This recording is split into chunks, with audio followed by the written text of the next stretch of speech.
সময় জঙ্গলে বিরাট বৃক্ষে এক গুণী বৃদ্ধ পেঁচা বাস করত। দূর দূরান্ত হতে পশু পাখিরা তার কাছে বিভিন্ন বিষয়ের উপদেশ নিতে আসত, কারণ সে বিচক্ষণ বুদ্ধি এবং মহাজ্ঞানী হিসেবে প্রসিদ্ধ ছিল। একদিন একটি ছোট্ট পাখি সে বৃদ্ধ পেঁচার নিকট তার মনোবাঞ্ছনা প্রকাশ করে বলল, আমি অন্য পাখিদের মতো অনেক উপরে উঠতে পারি না পেঁচা মশাই, তাই আমার মন খারাপ, কিছুই ভালো লাগে না। আপনি আমার বলে দিন কিভাবে আমি অনেক উঁচুতে উঠতে পারবো।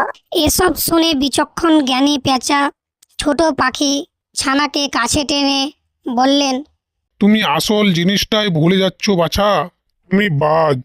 তুমি কখনো নিজেকে অন্যের সাথে তুলনা করো না। এর থেকেও বড় কথা, শোন এর অর্থ হলো বাতাস চিরে গগন স্পর্শ করা। তাই তুমি নিজের শক্তি এবং দক্ষতাকে জানো, জন্য কঠোর পরিশ্রম করো, সর্বোপরি নিজেকে বিশ্বাস করো, দেখবে তুমি একদিন আকাশে অনেক ওপরে উঠছো। পাখির সব কিছু শুনে প্রতিনিয়ত চর্চা শুরু করে দেয়। যখন তার কাছে উড়া প্রায় অসম্ভব মনে হয়, তখন সে যেন নিজের প্রতি নিজেই কঠোর হয়ে ওঠে। এভাবে অতিরিক্ত সময়ে এক অসামান্য দক্ষতা অর্জন করে। ছোট শোন এখনও অনেক অনেক উঁচুতে উঠতে পারে, যা দেখে অন্য সকল পাখিরা বিস্মিত হয়ে যায় এবং ভাবে কিভাবে সম্ভব। বয়স্ক পেচক শনটিকে উঠতে দেখে অত্যন্ত খুশি হয় এবং ভাবে ছোট পাখিটি জীবনের এক বড় মন্ত্র শিখেছে, কখনো হার মানতে নেই এবং কখনো ছেড়ে পালিয়ে যেতে নেই।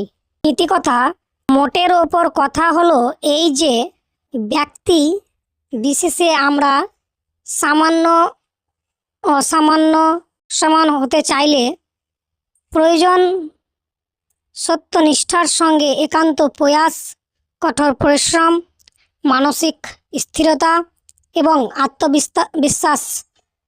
আত্মবিশ্বাস আমাদের উন্নতিকল্পে সহায়ক।